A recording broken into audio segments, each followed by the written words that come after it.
नमस्कार दोस्तों, आज मैं आपको कार्तिक महात्म्य के 20वें अध्याय की कथा सुनाने जा रही हूँ। प्रेम से बोली राई दामोदर की जय हो। राजा पृथु ने कहा, हे नारद जी, आप कृपा करके मुझको यह बतलाइए कि वृंदा को मोहित करके विष्णु जी ने क्या किया और फिर वह कहाँ गए। नारद जी ने कहा, जब सब देवता स्तुति करके मौन हो गए तो भगवान शंकर ने प्रसन्न होकर देवताओं से कहा, हे ब्रह्मा आदि देवताओं, जलंधर तो मेरा ही अंश था। मैंने उसे तुम्हारे लिए नहीं मारा, यह तो मेरी सांसारिक लीला थी। फिर भी आप लोग सत्य कहिए कि इससे आप सुखी हुए या नहीं।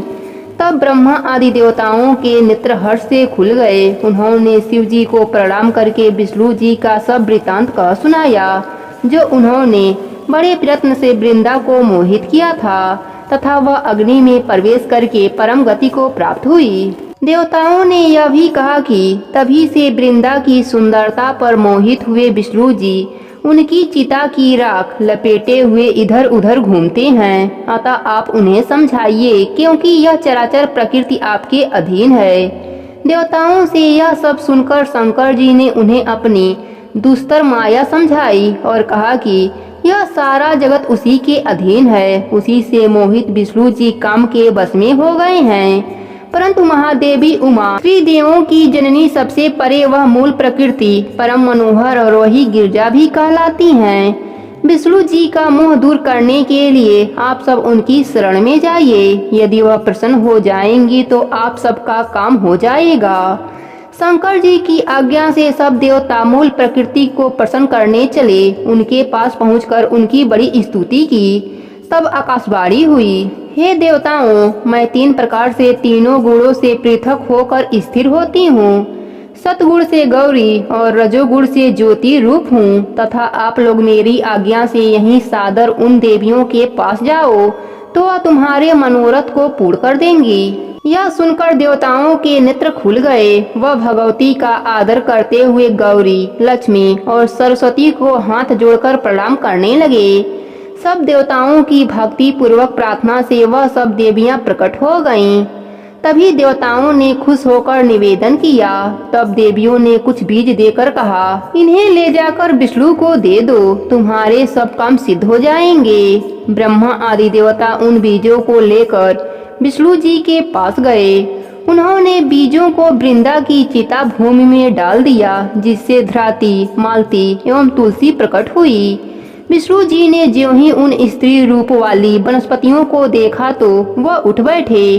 कामासक्त चित्त से मोहित हो उनसे याचना करने लगे। धराती व तुलसी ने उनसे प्रीति की तो विष्णु सारा दुख भूलकर देवताओं से नमस्कृत हो अपने लोक को चले गए। वह पूर्ववत सुखी हो शंकर जी का स्मरण करने लगे।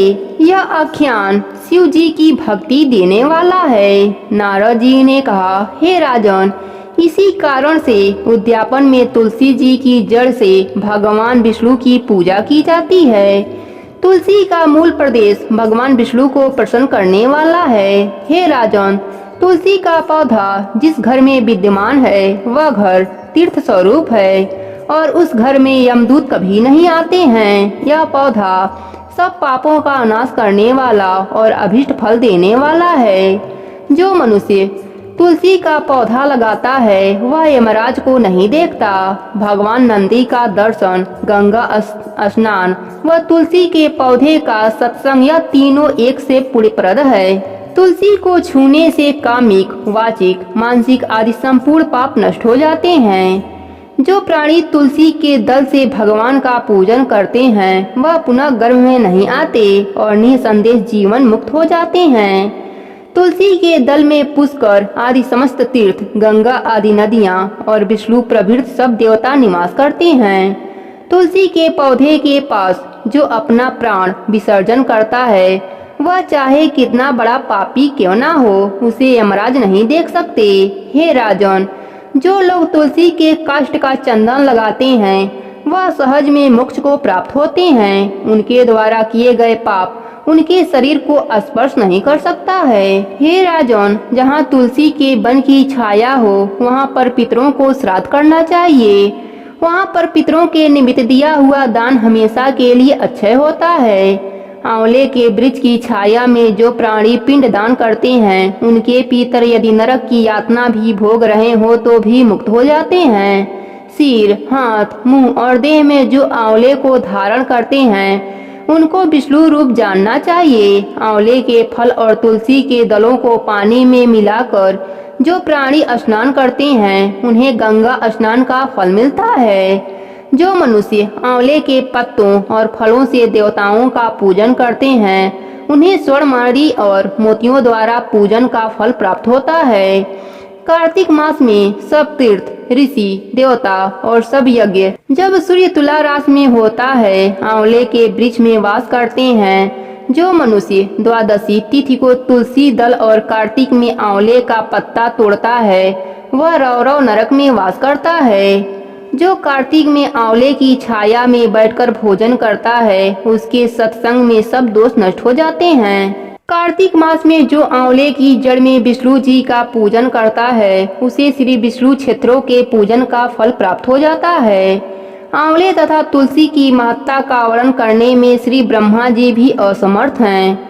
इसलिए धात्री और तुलसी जी का जन्म कथा सुनने से मनुष्य अपने वंश सहित भक्ति को पाता है। प्रेम से बोलिए राई दामोदर की जय हो।